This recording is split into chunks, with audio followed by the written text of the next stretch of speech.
Senhoras e senhores, estamos de volta aqui depois de um pequeno hiato. Eu estava com saudades de vocês aqui, das nossas conversas, mas para esse que é o último episódio, né, da nossa segunda temporada.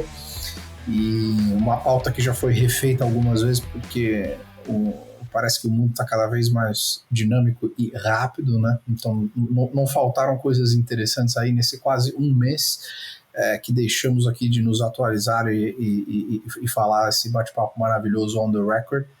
E então, hoje, surpreendentemente, todos estamos aqui no Brasil, né? Como é que vocês estão aí? De onde vocês falam? Tudo bem? Tudo bem, eu tô no lugar de sempre, acho que eu fui a única pessoa que gravou todos no mesmo lugar, né? Então eu não tenho uma vida tão emocionante quanto a de vocês. Eu tenho a vida de um senhor de 41 anos, né? Então, mas boa tarde, muito bom falar com vocês e pela última vez nesse formato, né? Estabilidade é sempre bom, Luiz. A gente está precisando nesse mundo, nesse ano tão conturbado, a coisa que a gente mais precisa é estabilidade. Então, você estando sempre recorrente no mesmo lugar, no mesmo local, acho que está se beneficiando desse mundo louco. Estou aqui em São Paulo também, falando de Alphaville. Excelente. Eu em São Paulo, a caminho de Londres hoje à noite. Mas vamos conversar um pouco aqui sobre uma série de assuntos. Eleições americanas, né? As midterms, que são as eleições, enfim, que não é tudo menos governador e presidente. Um pouquinho do comitê aqui do 6 de janeiro que tem acontecido. Falar um pouco de como a Califórnia tem lidado com a inflação, eleição brasileira, a dívida russa, Turquia, a situação da Suécia com a Finlândia na NATO. Tem muita coisa, né? O fim do aborto, mas não foi o fim do aborto porque ele continuou legalizado, e um pouco de venture capital, como sempre. A gente abriu para perguntas, né? Nessa último episódio. Acho que deveríamos fazer isso sempre para todos os episódios futuros. O pessoal quer saber, até, Felipe, essa tem a ver com você, né? Um pouco mais sobre o futuro da inteligência artificial e machine learning. Acho que de longe é a melhor pessoa para responder isso aqui. E um pouco, algumas perguntas com relação à dinâmica atual do mercado de venture capital. Porém, vamos aqui começar falando um pouco sobre a situação da guerra, né? E pegar um pouco da perspectiva de todo mundo com relação ao fato de que nós já estamos aqui na metade de julho quase, em breve vai começar a esfriar na Alemanha, e nós estamos vivendo aquele momento em que o ESG voltou a ser uma grande miragem flexível, na qual vale tudo para a gente conseguir criar a própria narrativa nessa alucinação junguiana que vivemos aqui nesse planeta. Então, o ESG é nuclear ou é carvão limpo e assim por diante.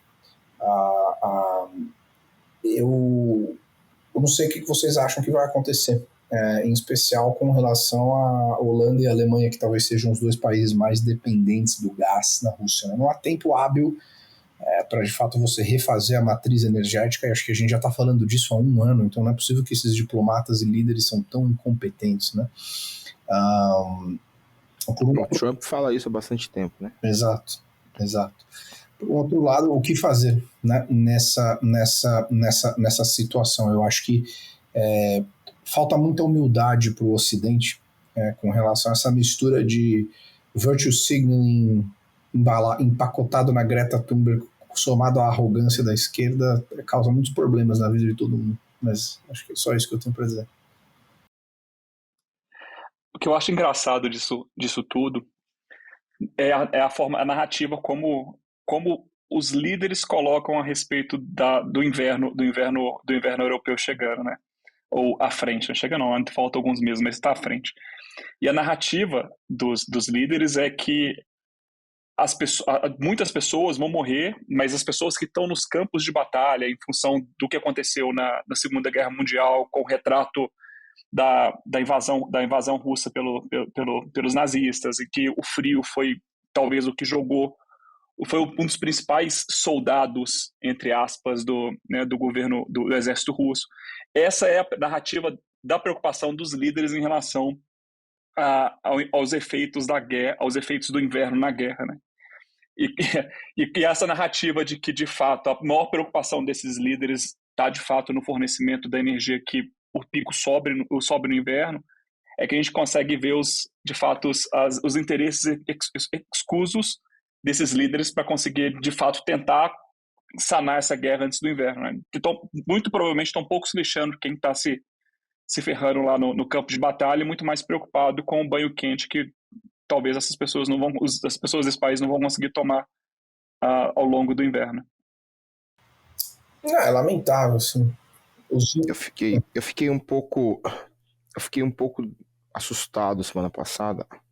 Eu fui almoçar com um grande amigo meu, que é uma pessoa que eu tenho um respeito gigantesco intelectualmente falando. Não só intelectualmente, mas acima de tudo intelectualmente. E ele me falou, agora em outubro começa o inverno, e se não resolverem a guerra até outubro, a Rússia perdeu a guerra. Assim, como assim, né? Não, porque a Rússia tá lá invadindo a Ucrânia.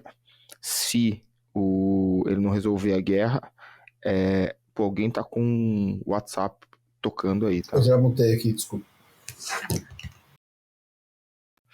E se ele não resolver, os soldados russos terão que sair da Ucrânia e voltar para a Rússia por causa do frio, e assim a Rússia perde a guerra, que o interesse da Rússia é aquele território tomado pela Ucrânia. E assim, é meio assustador, né? Porque se chegar o inverno, a Rússia pode negociar como ele quiser. É o que eu fiz no meu post lá, os líderes ocidentais vão ter que transar com o porco igual no Black Mirror. Porque o Putin não vai ter problema nenhum de voltar, fechar a torneira e que morram, né? Esse cara não tem nenhum problema em deixar uma população inteira morrer, né? Acho que os líderes russos provaram isso aí, né, no Holodomor, né? Acho que o Holodomor é um bom exemplo. Mas o Zelensky vai ganhar o prêmio Nobel da Paz no Zoom. É capaz. Esse cara é uma piada. Mas enfim, eu acho que os líderes do Ocidente, não sei quem, deveriam ir de joelho pro Putin e falar: Putin, pelo amor de Deus, desculpa. Por o quê? Pelo que você quiser me desculpar. O que você quer. E resolver de alguma maneira, porque, cara, senão vai morrer todo mundo. Vai morrer gente pra caramba. A Rússia não tá nem aí. A Rússia vai vender o gás lá mais caro ainda pra, sei lá, pra quem quiser comprar. E, cara, vai ter ganho a guerra. Ele já matou a hegemonia do dólar nas transações. Ele já tá vendendo energia, combustíveis em rublo. Ele tá cada vez mais próximo da China. Então, assim, o cara já ganhou a guerra, cara. Agora só vai piorar.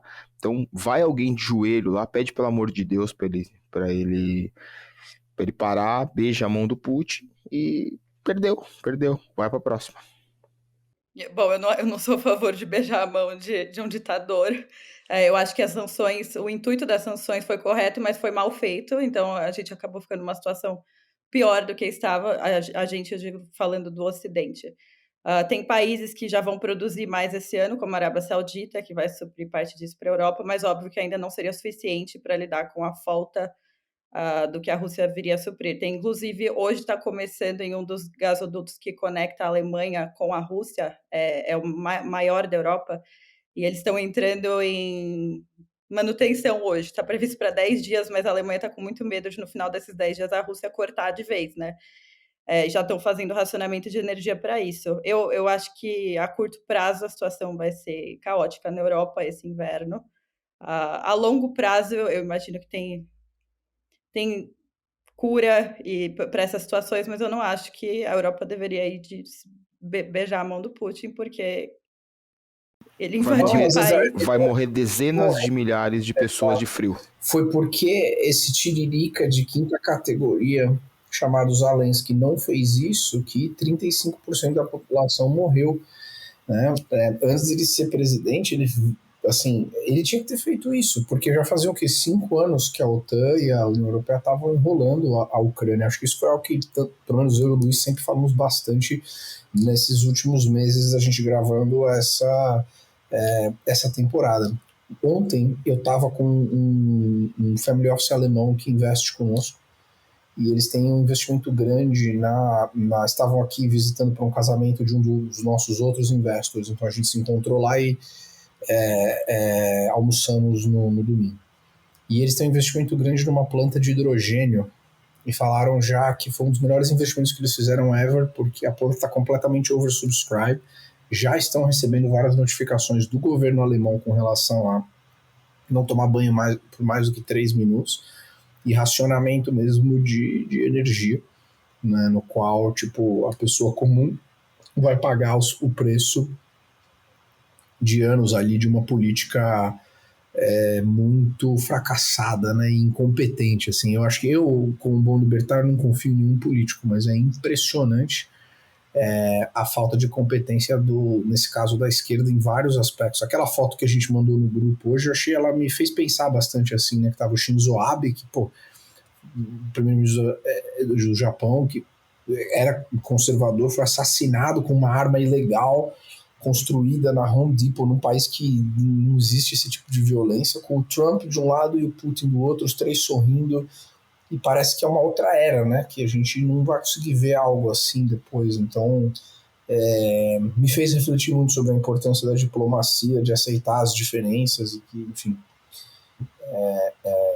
e gostar cada vez menos do Joe Biden.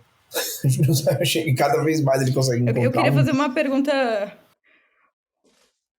eu queria fazer uma pergunta para vocês a longo prazo, porque quando a gente discute essas situações é sempre muito a curto prazo, né? O inverno está chegando e etc. O rublo apreciou e tudo isso, óbvio, está acontecendo agora porque tem uma escassez e eles estão segurando, então o preço sobe naturalmente, lei da oferta e da demanda. Mas e a longo prazo, né? Vai demorar um tempo, mas a Europa deve se adaptar com a produção de energia e suponha que a Rússia corte totalmente o suprimento da Alemanha, isso também é muito importante economicamente para eles. E não é tão assim tudo que eles não mandam para a Europa, eles podem mandar para a Índia e para a China. Tem uma questão geográfica no caminho que não permite que tudo seja recolocado. Então, eu queria entender um pouco a perspectiva de vocês a longo prazo. Eu acho, Isa, o longo prazo ele tem um problema muito grande no Ocidente, que a gente tem eleição a cada 4 ou 5 anos, e você acaba não conseguindo pensar longo, você não consegue, porque as pessoas são as pessoas, né? Então, acho que todo mundo, vamos lá, do pior presidente da história, talvez tenha sido Obama, agora vai ser superado pelo Biden, para melhor governante da história, que foi a Margaret Thatcher, isso na minha opinião. Acho que as pessoas sentaram na cadeira e eles só passam a pensar em ficar na cadeira, tá? Todos eles. Então, eles vão fazer pequenos movimentos que custem o mínimo possível, que dê o menor trabalho, que tenham o maior impacto para o único objetivo que eles têm, que é se reeleger. Então, eu acho que a longo prazo, né, é igual que eu acho engraçado, né? Acho que o pessoal que tem um viés um pouco mais globalista, né? Como você. Você gosta mais do mundo mais como uma grande aldeia e não suas soberanias nacionais. Gosto muito do longo prazo para algumas coisas e não tanto do longo prazo para outras coisas. Por exemplo, e aí vou entrar num ponto que é igual, que a gente pensa um pouquinho mais parecido. Como é que você reduz a violência no longuíssimo prazo? É com muita educação, sem dúvida. Mas você tem que ter cadeia e punição no curto prazo, senão você não chega no longo prazo, né? É meio parecido com a questão energética. Você vai ter que investir, por isso que é tão bom daí. Aí é um campo que vocês são os experts, que é o campo do investimento privado, empresas fechadas e inovação. Por isso que é tão bom você ter uma abertura e uma motivação para que esse campo energético, por exemplo, seja explorado pela iniciativa privada, porque eles não precisam entregar em 4 anos, enfim, eles podem fazer investimentos mais longos, mas a gente precisa, entre aspas, né, ir de joelho lá no Putin, porque senão dezenas de milhares de pessoas vão morrer no curto prazo. Então, assim, o longo prazo tem que ser, eu acho que esse choque vai melhorar a distribuição energética da Alemanha no longo prazo. Eu acho que assim vai ser positivo. Não sei se vai ser substituído, tá, por uma energia mais limpa. Eu acho que não, tá? Eu acho que vai acabar pedalando para trás, começou a morrer gente em estado de calamidade pública, estado de calamidade pública volta a fazer o que era, igual os absurdos que estão sendo feitos na Holanda, que você não pode mais ter gado, porque o gado libera amônia, não sei o que. Isso é inacreditável. E então, assim, eu acho que vai ter uma evolução, sim, mas é uma evolução quase que inexistente. É igual a evolução tecnológica que a gente teve graças ao Covid, que ela existiu, é óbvio que existiu, olha, a gente melhorou um monte de coisa, mas no fim das contas mudou muito pouco, né? Mudou muito, voltou, e assim, a gente obviamente fica num gradiente na frente do que estava anteriormente, mas ele não é totalmente revolucionário. E então eu acho que isso vai acontecer. O Rubio vai voltar um pouquinho e tudo mais, mas assim, sobre a perspectiva de que ele não pode simplesmente vender o gás para outro lugar, mas ele fechando a torneira da Europa, a Europa vai ter que tentar comprar em outro lugar, que vai ter que tirar de outro lugar, e assim, o preço vai subir mais que 17%. A Alemanha exporta 17% do que ela produz para a Europa, pode ficar tranquilo, o preço vai subir mais que 17%, ele pode jogar fora esses 17% aí, que ele vai ter a receita igual.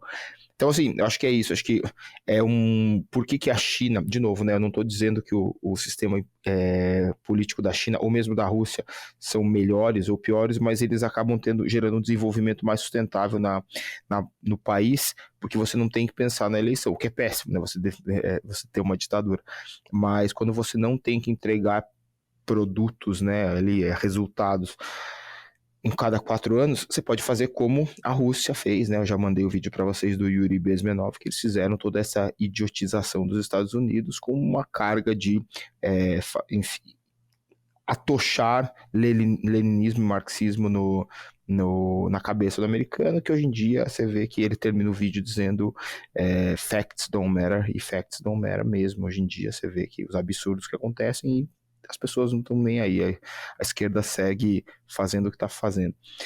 Só para fechar, uma vírgula, eu não acho que, ao contrário do Pedro, acho que a gente está num movimento de acho que a gente fez pico desse movimento de socialismo, né, que não é mais socialismo, é um globalismo, e a gente está com uma onda um pouco mais conservadora vindo para o mundo aí, e eu acho que conservador, você ter uma família estruturada, você, enfim, ir para a igreja, isso aí virou contracultura, e contracultura é muito forte.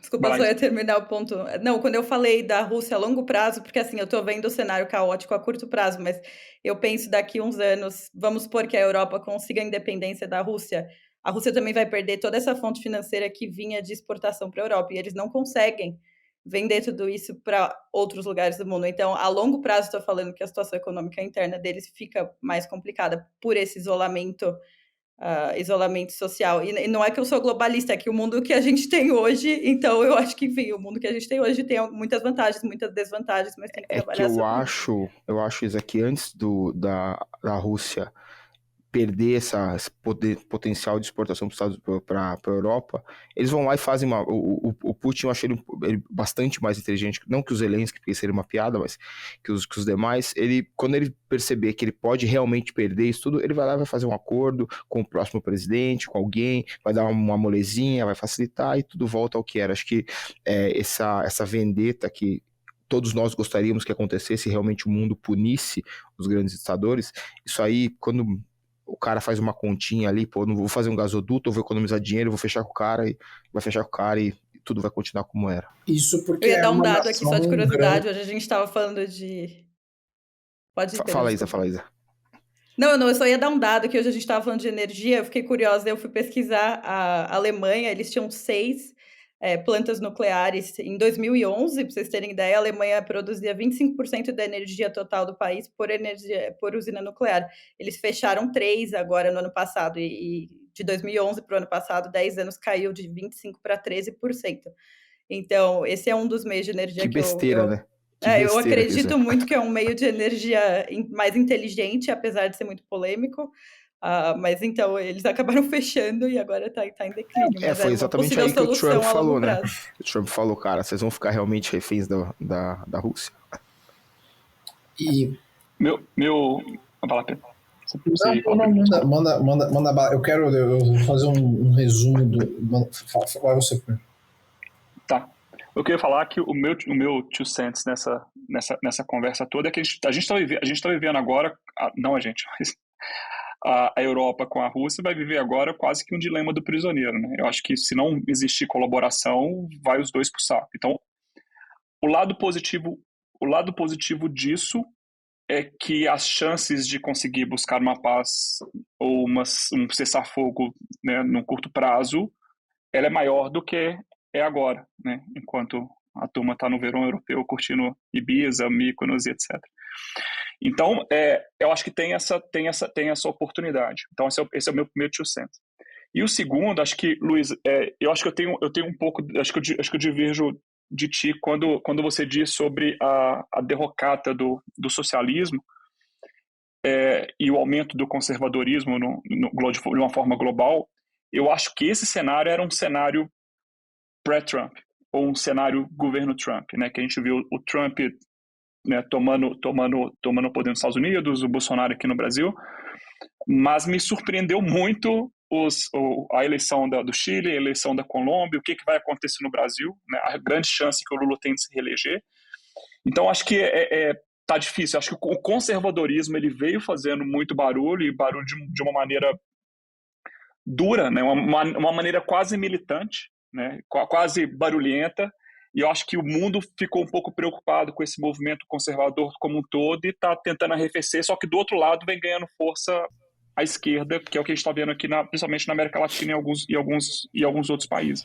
Eu não discordo de você no curtíssimo prazo, mas acho que assim, é uma coisa mais secular, tá? Acho que, por exemplo, o Biden não vai fazer sucessão, né? Acho que ele vai conseguir ter um governo pior que o do Obama. Aí tem as micro coisas, né? Você vê o filme do Top Gun ser o filme mais visto, sei lá em quanto tempo. Então, acho que eu tenho a impressão que tem uma semi... Oi?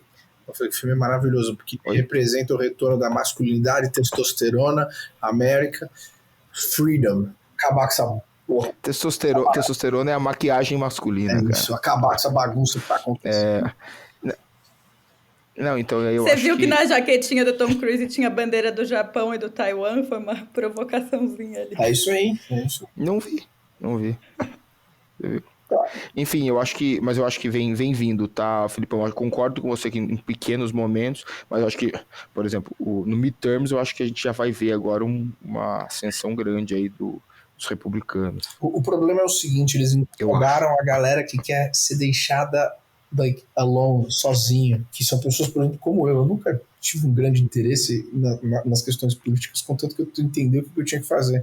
Eu quero nascer, morrer, pagar meus impostos e sai da minha vida, governo, não me encha o saco, o mínimo possível. Se possível, pagar poucos impostos. Pagar o mínimo possível e você tem que ter, obviamente, né, acesso a todos os serviços básicos e a gente ter uma convivência pacífica na sociedade e o resto vai embora, me deixa em paz. Agora, eles conseguiram incomodar uma maioria significativa dessa forma. E aí agora nós não temos outra alternativa senão ir para a porrada e de fato erradicar, eu acredito que assim, toda essa alucinação que está acontecendo. O problema, por exemplo, vamos falar de sustentabilidade, o total colapso do Sri Lanka é um exemplo ótimo, né, de um primeiro-ministro maluco. Só começou, né? E só começou, falou, vamos fazer do orgânico, vamos não sei o que, o país quebrou em 2 segundos, porque não tinha E assim, eu acho que a gente vem de um preceito que é muito importante você ter uma harmonia com a natureza e cuidar das pessoas e respeitar as diferenças.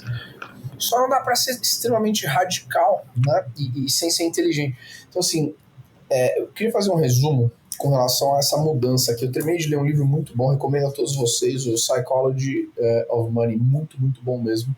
Esse livro é do fundador do Collaborative Fund. E ele fala assim, né, que tipo, essa nova ordem mundial que a gente está vivendo, o que aconteceu no dia 1º de agosto de 1945? Acabou a Segunda Guerra Mundial, os Estados Unidos venceu a guerra. E aí todo o complexo industrial da América que estava fazendo bala, tanque, avião, etc. e tal, tinha que ser convertido de volta. Os soldados todos que voltaram não tinham onde morar, não tinham onde trabalhar, eles não tinham o que fazer. Então você começou a ter um movimento inflacionário com um monte de gente que se sacrificou pra caramba e estava a fim de, putz, eu voltei, a guerra é uma merda, o que eu quero? Eu quero casar, ter filhos, entendeu? Ter uma casa confortável, fazer isso, aquilo, aquilo outro e tal. Então assim, Porque os empregos que rolavam durante a guerra era para construir navio, avião, enfim, todo o material que você precisa para de fato vencer a batalha. Então foi um dos maiores momentos de índice, falando dessa questão da formação do núcleo familiar e do porquê que muitas vezes você tem um pouco de balanço entre ordem e causa é importante, mas que a família é uma parte importantíssima da estrutura do nosso mundo. Foi onde a gente tinha maior taxa de casamentos, né, dentro dos Estados Unidos. Mas aí o que acabou acontecendo de fato foi, acho que assim, o maior movimento de criação de riqueza da história do planeta, documentado, né, que foi quando você começou a ter o dinheiro sendo oferecido a juros baixos e as pessoas conseguindo criar riqueza, né, criar wealth a partir das hipotecas das suas casas, né, porque esse pessoal precisava ter onde morar. Essa era uma quantidade bastante grande de pessoas que se sacrificaram para a guerra. A guerra foi muito grande. E aí o governo falou, bom, se o Estado tem que intervir em algum momento nas nossas vidas é para fazer ela melhor e mais fácil. Então a gente vai oferecer dinheiro de graça para todo mundo. E aí você vai pagar. E aí teve a introdução da GI Bill, né, que é essa grande legislação dos veteranos e tal. E o que aconteceu foi que aí os Estados Unidos começou de fato a se endividar. Foi o primeiro momento em que o dinheiro ficou muito mais barato. Então, assim, em 1945, a dívida total dos americanos era 29 bi. Em 55, 10 anos depois, 125 bi. Em 65, 331 bi. E você tinha, basicamente, muitos ganhos de produtividade que foram acontecendo, porque o país tinha saído de quase 10 anos de uma depressão, mudou todo o macro da economia para se preparar para a guerra, só que pela primeira vez foi muito diferente da desigualdade que a gente viu agora com essa quantidade de dinheiro que o Fed imprimiu, porque nesse caso, isso depois do governo Clinton, nós vamos chegar lá, assim, os ricos cada vez mais ficam mais ricos e os pobres cada vez mais ficam mais pobres. Nessa época, não. Você criou uma riqueza muito grande e a pessoa que estava no... Bum, xibum, xibum, bum, bum. É isso.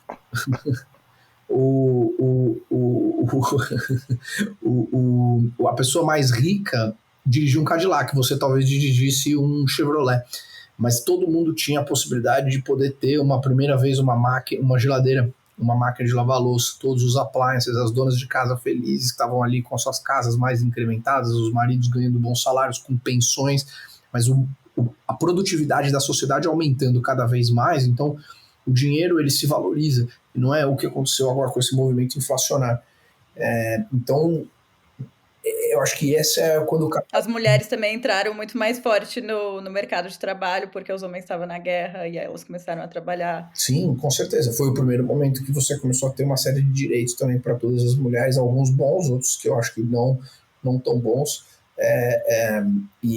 Mas, enfim, o problema foi que cada vez mais uma nova geração que vinha começou a se endividar cada vez mais, achando que, tipo, eu tenho que ter mais do que os meus pais tiveram, então eu vou me endividar mais, mas o nível de produtividade começou a cair cada vez mais, ou seja, hoje a gente tem mais da metade dos Estados Unidos obeso, ansioso, depressivo, mas e todo mundo acredita que, tipo, eu tenho que ter a mesma coisa do que o fulaninho, o ciclaninho, mas eu me endivido para isso.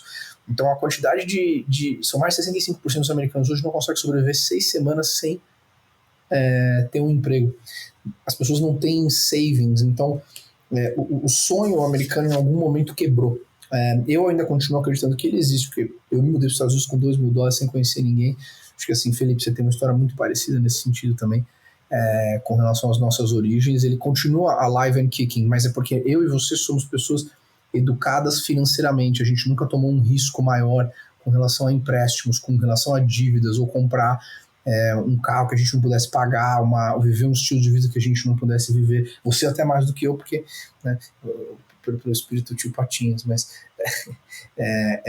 e aí ele vai contando todo esse ponto aqui com relação ao booming da América, mas o momento no qual a gente começa a ter a quebra desse paradigma, e em 1973, quando você tem uma inflação recorde, problema de acesso a petróleo, muito parecido com o que a gente está vivendo agora, né?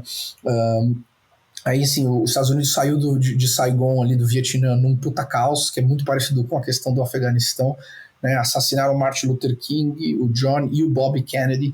Então os Estados Unidos no começo estavam entrando num momento muito dark, no qual todas as ferramentas que construíram esse super ganho de produtividade passaram a ser um grande problema. E ele vai falando aqui, é muito interessante como ele termina, e o boom ele retorna, só que quando ele retorna, você percebe assim, se você teve pais em gerações anteriores que viveram nos Estados Unidos e construíram essa riqueza, você tinha meio que assim, é o poker da vida. Você nasceu numa situação ABC, você tinha uma possibilidade de dar muito mais leverage para sua vida ou não, né? Porque pessoas como, por exemplo, o Luiz, tem uma história maravilhosa de vida, tipo, de superação e resiliência incrível, são a exceção da exceção, porque o pobre nos Estados Unidos se endivida mais do que o rico para ter essa ilusão de comprar um monte de coisa que ele não pode pagar. E aí ele vai explicando até que a gente chega nesse momento, né, putz, a crise de 2008 do real estate, Occupy Wall Street, e depois a versão 2.0 disso, que é o surgimento de alguém como Trump, né, e o Black Lives Matter. Então esse radicalismo de que tipo, nada funciona, o sistema não me aceita, independente se eu sou de extrema direita ou extrema esquerda. Então eu fundamentalmente acho, eu falei bastante, mas para dar esse contexto, que a gente está num momento agora que a gente tem que destruir algumas coisas para reconstruir um melhor, assim, eu acho que enfim, é um pouco disso.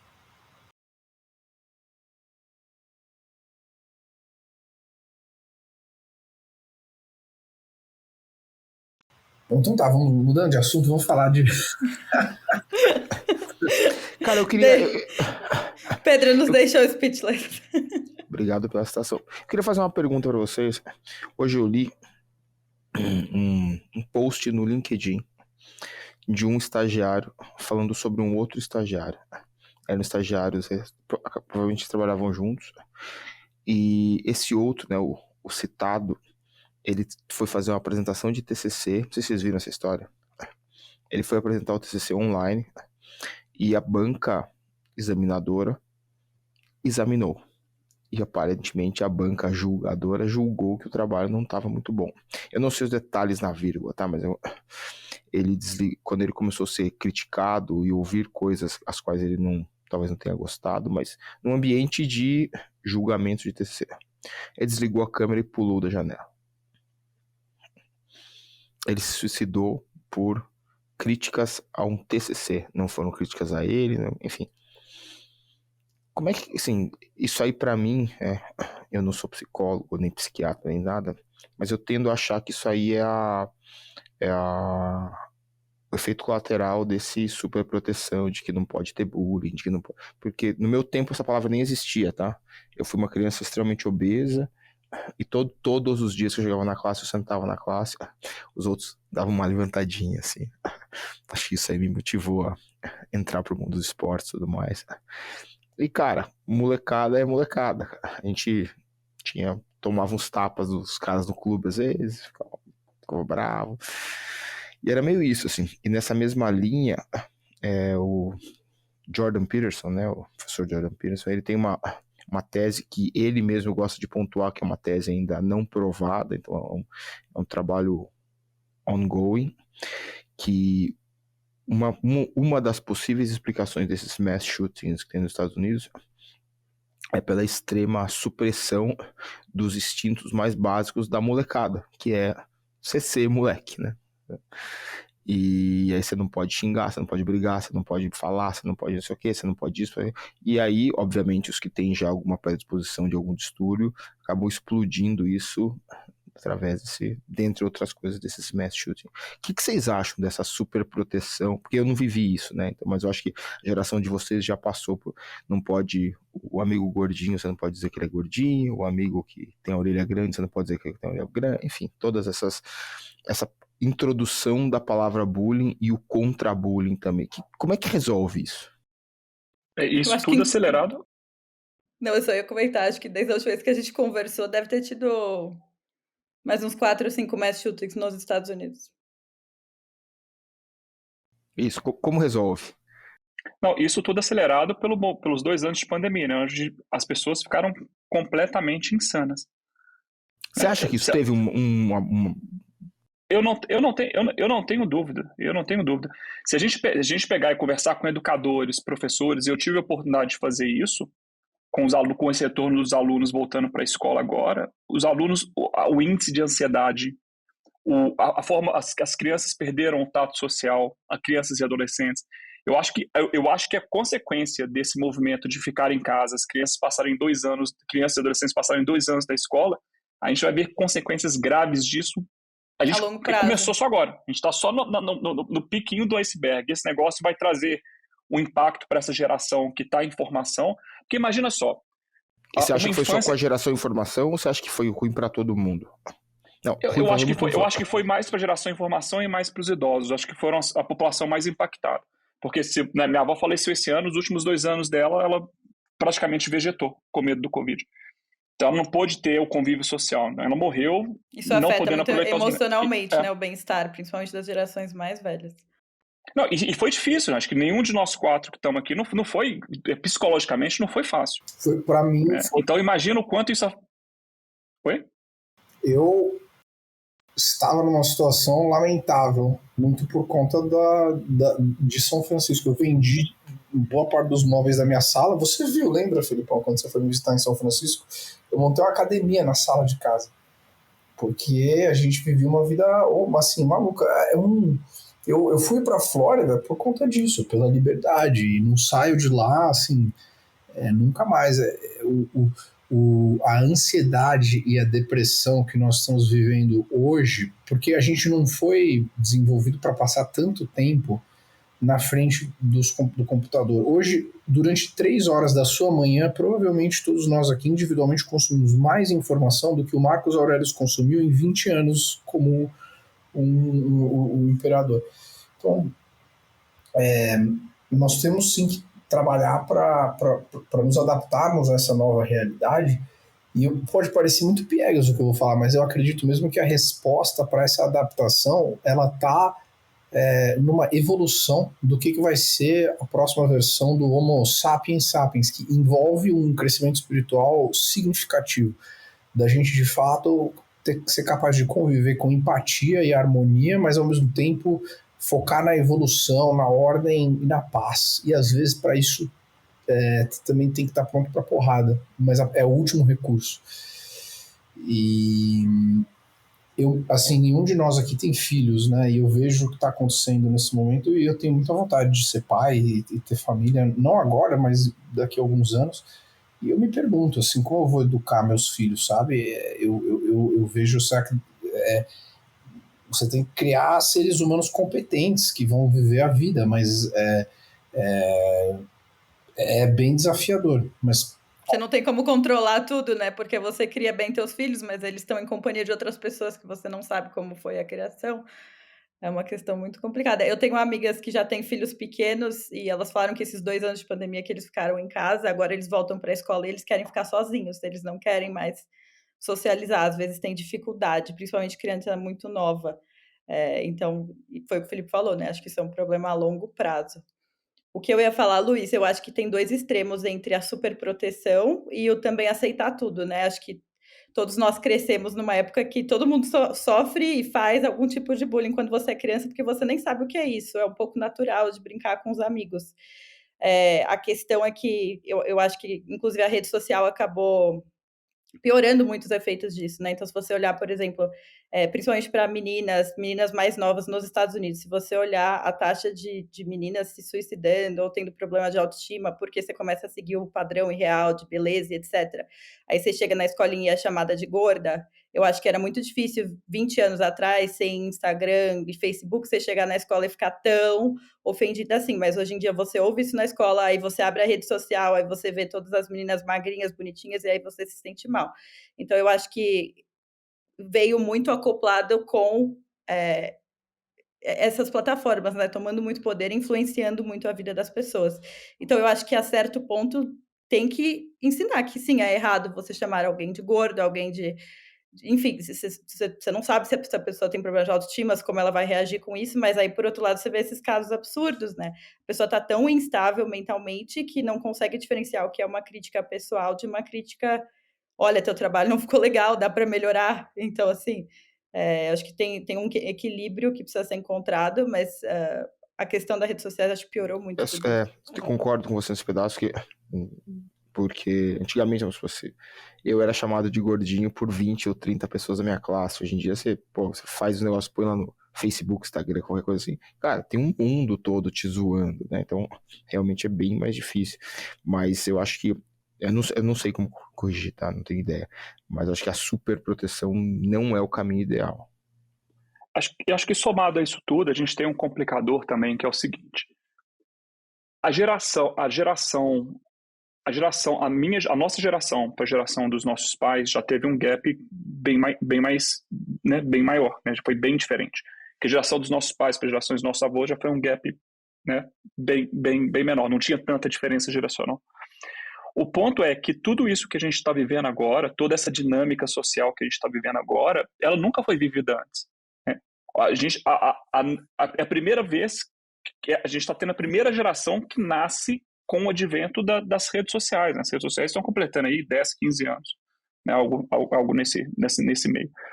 Então, acho que assim, eu acho que a gente está vivendo um momento para tudo ser estudado novamente, para tudo ser discutido novamente, para tudo ser testado novamente, porque e aí por isso que vem minha crítica, Luiz, a respeito do conservadorismo, porque se a gente continuar educando crianças, né, com as mesmas metodologias do passado, a gente vai continuar tendo sérios problemas sociais, dado toda essa dinâmica com essas ferramentas hoje que estão no mercado. Mas aí entra uma coisa muito grave, Filipão, muito grave. Conservadorismo não é o contrário de evoluir. Conservadorismo é o contrário de revolucionar. Conservadorismo busca a eterna evolução. Mas, por exemplo, um revolucionário, quando a casa está ruim, ele quer derrubar a casa e fazer outra. Um conservador, quando a casa está ruim, quer sempre, né? Ele quer fazer pequenas reformas, sempre lembrando que tem gente lá dentro. Então, esse ponto que você citou, ele é bem importante, porque é um dos maiores problemas do conservadorismo, é o nome dele. Assim como o feminismo, né? O feminismo que busca, na verdade, a igualdade e não transformar do outro lado da moeda do machismo, o nome do feminismo é péssimo, né?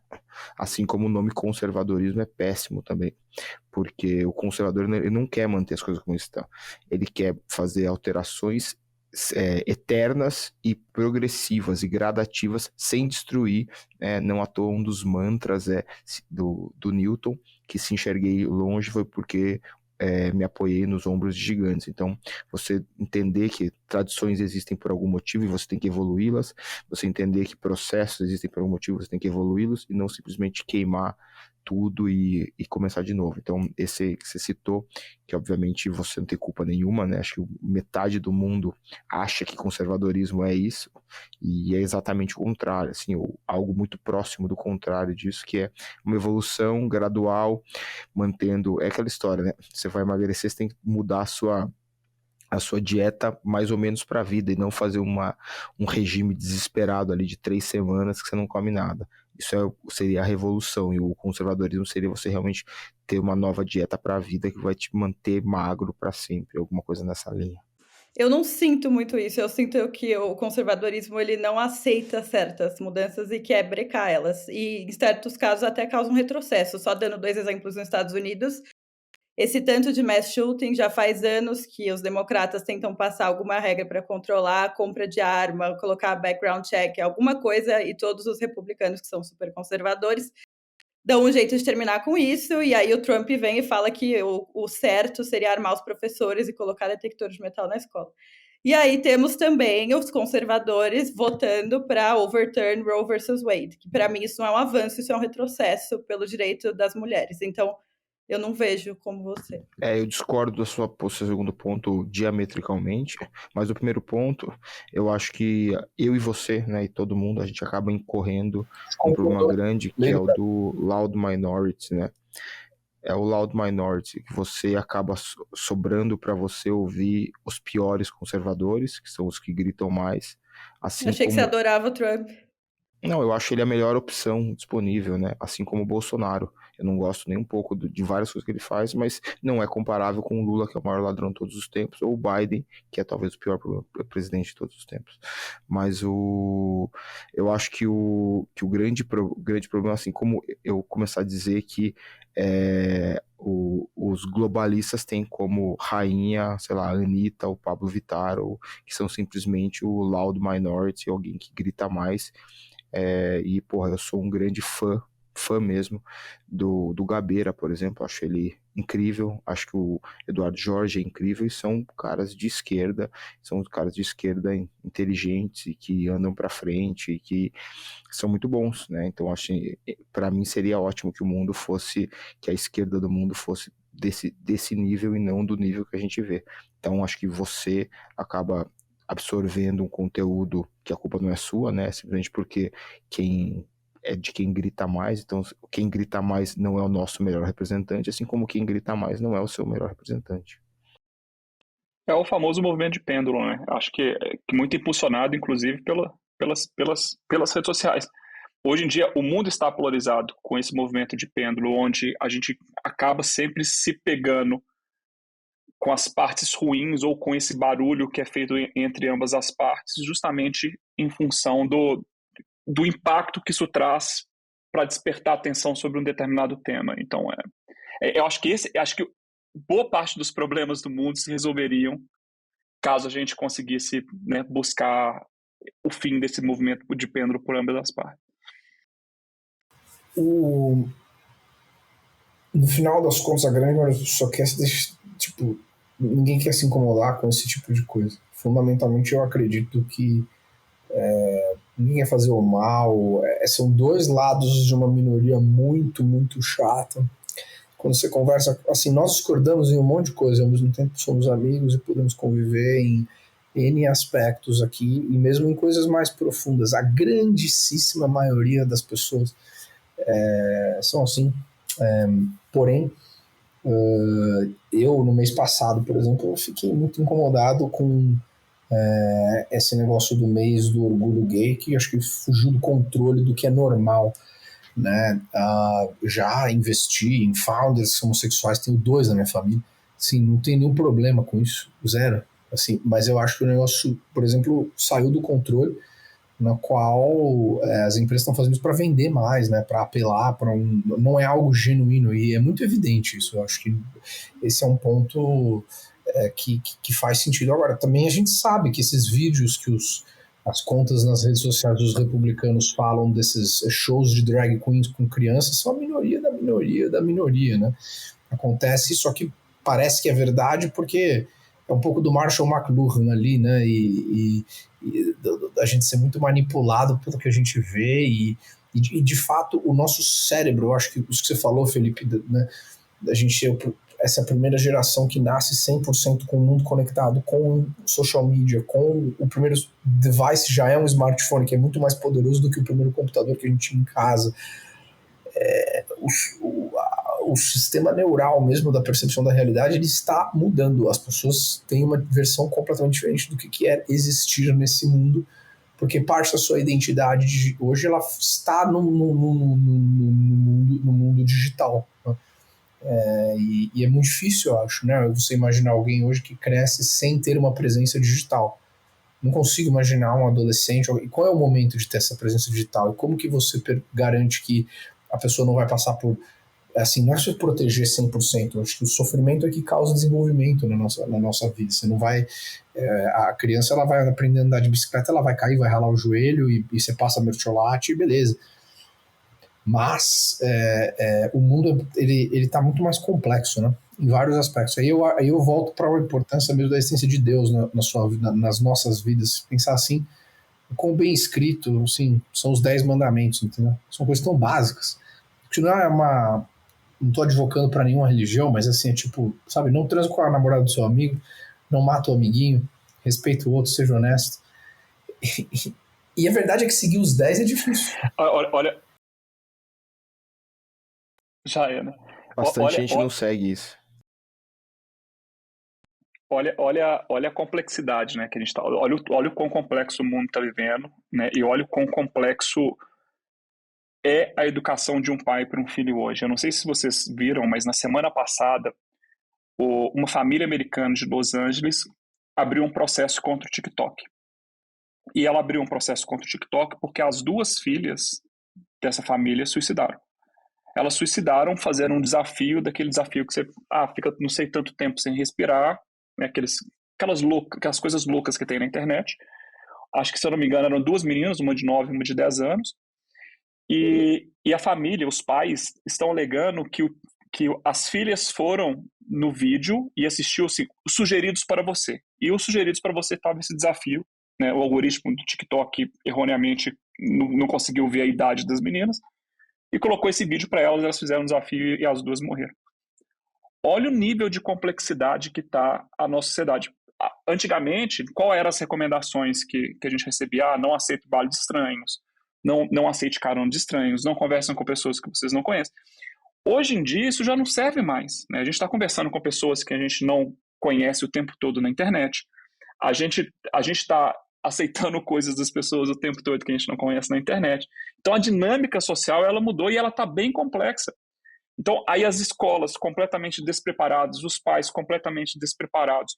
Eu acho que uma coisa que o Pedro diz, né, que o cenário ideal para a gente tentar consertar o que a gente está vivendo agora era um grande botão de reset do qual a gente apertasse e pudesse escrever, né, esse novo caminho de como se organizar socialmente para a gente ter uma sociedade mais, né, mais coesa. Mas o ponto é que, como não existe esse botão, e a gente vai ter que aprender isso fazendo, e talvez a gente seja a geração mais penalizada, porque basicamente o que nós estamos sendo é guinea pigs de um grande sistema, né, de experimentos que está sendo feito, porque a gente está vivendo agora as coisas, o que pode, o que não pode, como ensinar, o que não ensinar, que daqui talvez 5, 10, 15 anos é o que vão ser as boas práticas para se educar um filho. Então, é uma loucura tudo isso, mas eu acho que não tem outro caminho. Mas a gente vai conseguir, tranquilo, ter confiança aqui na criação de todos nós, quando tivermos nossas famílias.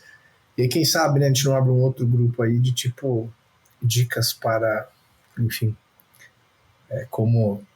Você já avisou, Isa, se você quiser... Como educar a nova geração. É isso, se quiser que a gente leve seus filhos no shooting range, vai ser... Tô brincando. Não, obrigada. Obrigada. Mas o jiu-jitsu... Tinha 2 outros assuntos legais. Como é que a gente está de tempo? Batemos aqui 51 minutos.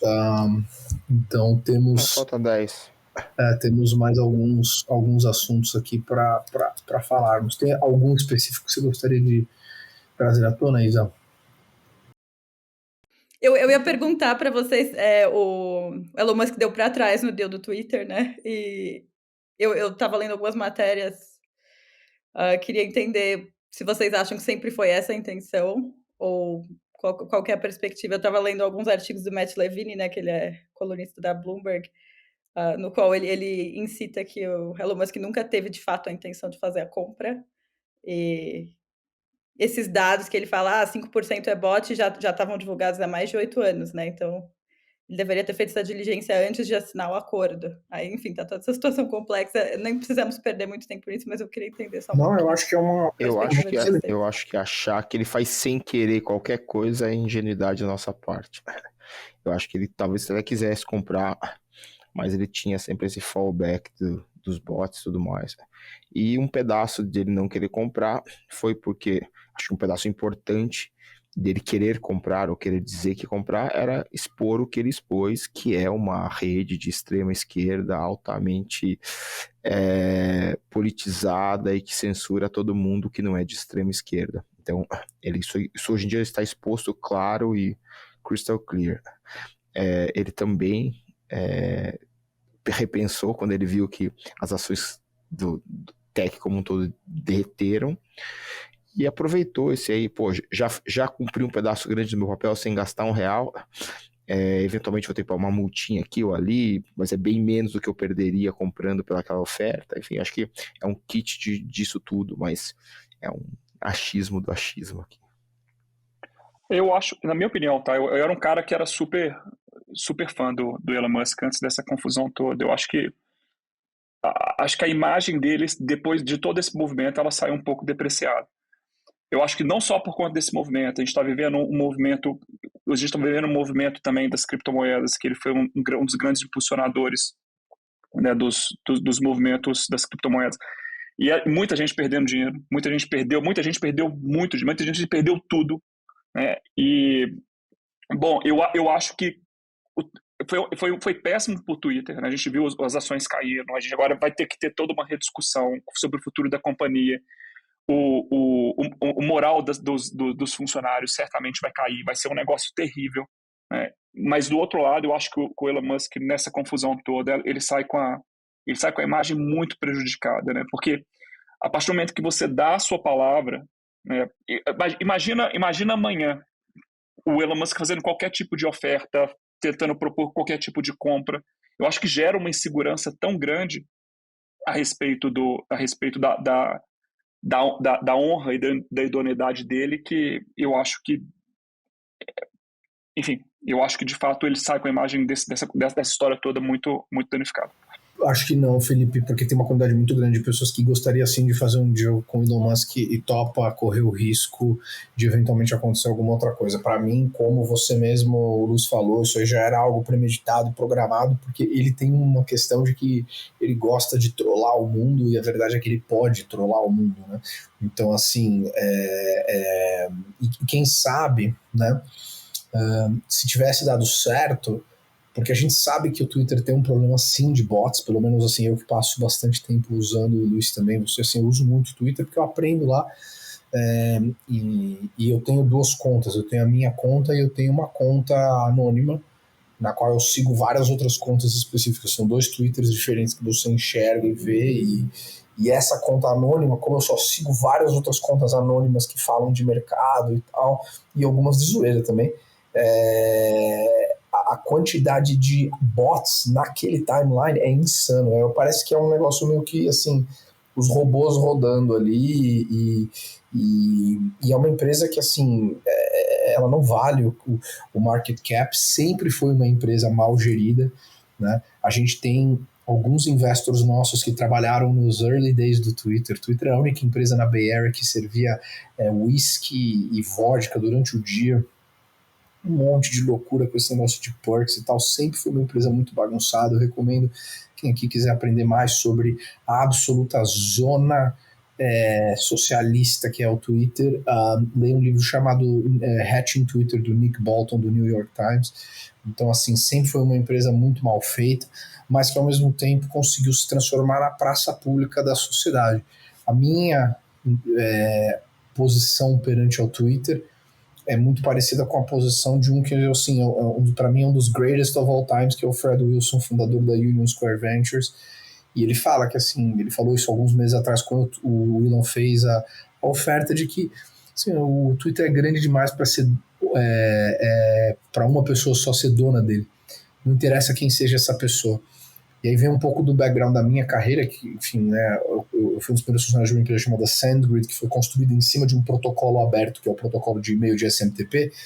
Hoje, o certo que o Twitter deveria fazer era abrir todos os protocolos, abrir todas as APIs, fazer tudo open source para que as pessoas, com um novo protocolo de comunicação que pudesse substituir o e-mail, que fosse 100% aberto, não como os ecossistemas do Telegram, do Signal e do WhatsApp, para a gente desenvolver uma nova forma da humanidade se comunicar, porque até hoje a gente usa o e-mail, que é uma tecnologia de 1978. Então, o takeover certo é esse, mas enquanto a gente tiver essa corja de vagabundos no board do Twitter, isso nunca vai acontecer, porque não existem incentivos necessários para essa mudança. Então, é uma pena, porque de fato... Olha, com a empresa privada, hein? Se a empresa for privada, mas assim, eu também não acho que o Elon Musk ia ser a solução para isso, porque... assim, por mais que ele já tenha claramente demonstrado que ele agrada muitos dos conservadores, eu tenho amigos meus que trabalharam na Tesla, então eu tenho histórias de dentro que ele não é, obviamente, uma pessoa normal, né? E você vê, assim, a gente estava falando da importância de família, eu tenho lados do Elon Musk que eu respeito pra caramba, e outros lados que eu acho que ele é um idiota, porque a gente tem tanto problema para resolver na Terra, para que precisa ir pra Marte? Eu acho isso aí uma viagem de ego com a mesma coisa do Bezos, esses negócios de foguete com forma de pinto, entendeu? Esse pessoal se perdeu. E outra coisa, ele tem quantos filhos agora? 9. E aí vai lá, ele vai criar um monte de menina que provavelmente vão virar tudo umas vagabundos que não vão ter uma figura paterna perto, e ele ainda vai lá e vai ficar se gabando de que ele está aumentando a população da Terra. É uma pessoa totalmente desestruturada do ponto de vista de valores familiares. Então, ele tem o mérito dele, é óbvio, mas assim, como muitas pessoas, né, também ser humano, não é perfeito e erra bastante.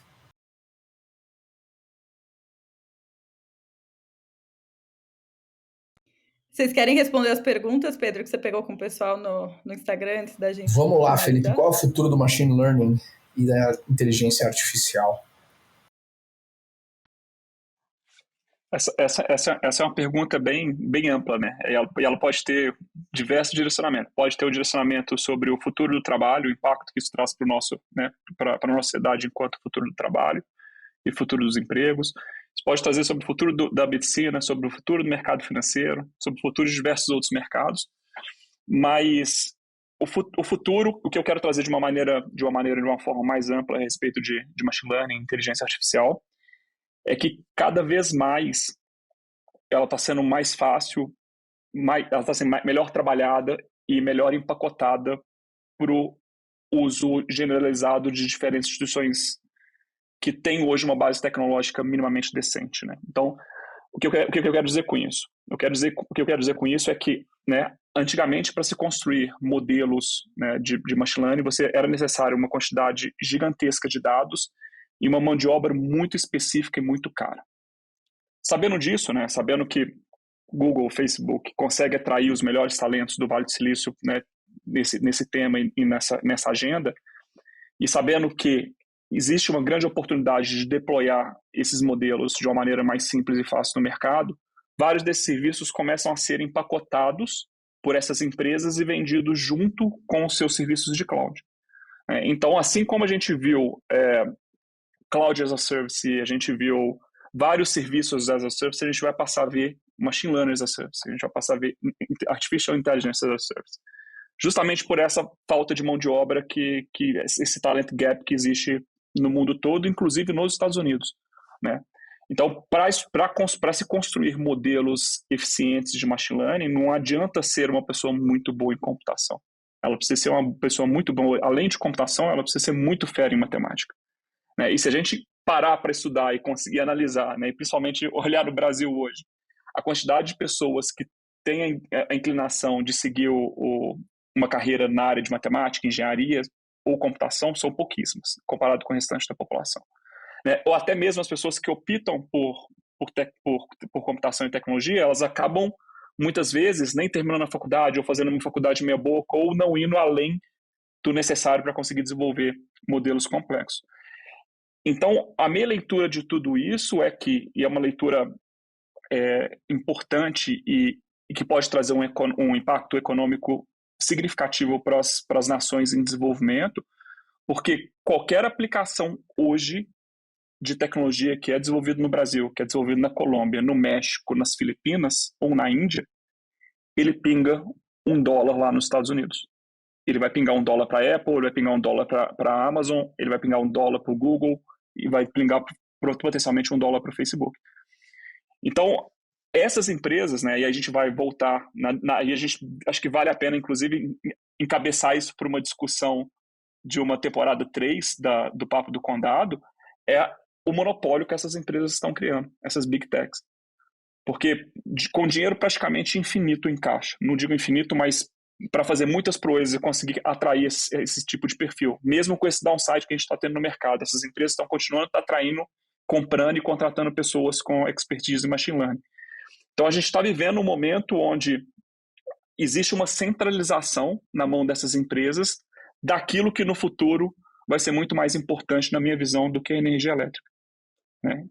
Quando os computadores começarem a tomar as decisões que são importantes e começarem a substituir os seres humanos em diferentes frentes de serviços que hoje já estão acontecendo, né? Então, é um tema preocupante, é um tema que a gente tem que envolver, né, filosofia, tem que envolver antropologia, a gente tem que ter uma série de discussões aqui, mas acho que é muito importante, né, ficar atento a isso, porque hoje o poder computacional que se tem para se deployar esse tipo de modelo está na mão dessas grandes empresas, e está cada vez mais eficiente, e esses serviços estão cada ano que passa, né, muito melhor. Então, essa é um pouco da minha visão geral, assim, sobre. Excelente. Muito obrigado. Bom, encerramos, né, essa temporada. Não sei se alguém aqui tem mensagens finais, mas eu gostaria de dizer que foi um prazer inenarrável estarmos aqui juntos. Não sei exatamente quando voltamos, mas voltaremos. E sempre um prazer. É uma pena que a gente não conseguiu estar juntos. Da outra vez a gente fez um jantar, então temos que fazer isso acontecer ainda. E para quem está aí nos acompanhando e nos ouvindo, a gente agradece sempre o tempo e a atenção. Foi muito bom. Vai lá, fala, Luiz, desculpa. Queria agradecer a todos a oportunidade. Pedro, obrigado por me trazer. Isa, obrigado por ser alguém que pensa totalmente ao contrário de mim e mesmo assim ser super educado, o que é super difícil de encontrar hoje em dia. Obrigado por ter me feito pensar diferente. Filipão também. Pedro é mais um igual a mim aí. A gente é a força dos velhos. Mas obrigado, desculpa qualquer coisa. Foi incrível e espero conhecê-los pessoalmente. Isso não aconteceu ainda. E caso... Boa, acho que obrigado, Pedro, obrigado, Luiz, obrigado, Isa, por essas 10 temporadas juntos, essas 10 gravações juntas, né, da segunda temporada. Foi muito legal dividir mais um Papo do Condado com vocês. E obrigado, pessoal, que nos escuta, que nos seguem. Eu recebo muita mensagem no Instagram, muita mensagem no LinkedIn. É bem legal ver o feedback de vocês a respeito do Papo do Condado. Obrigado mesmo. E tá contigo aí, Pedro, fechar essa terceira temporada. Acho que foi um sucesso a primeira, a segunda também. Então tá na tua mão aí. Você que é o líder supremo do Papo do Condado. O líder supremo do Condado. Não, ainda esse eu queria agradecer também. Vai lá. Obrigada, Pedro, pelo convite. Foi uma honra participar com vocês. Obrigada, Fê, sempre bom estar com você também. Luiz, obrigada por também me motivar a me desenvolver mais intelectualmente, pensar diferente, entender o padrão de pensamento seu e do Pedro. Obviamente, eu respeito muito, vocês são pessoas extremamente inteligentes, então eu sempre tento entender por que vocês pensam de certa forma. E obrigada pelo respeito também nas discordâncias. Foi muito enriquecedor para mim essa experiência. E obrigada a todo mundo que está ouvindo. Espero que a gente possa estar em breve todos juntos. E é isso, pessoal. É isso, pessoal. Valeu, um abraço. Valeu. Um beijo para todos. Valeu.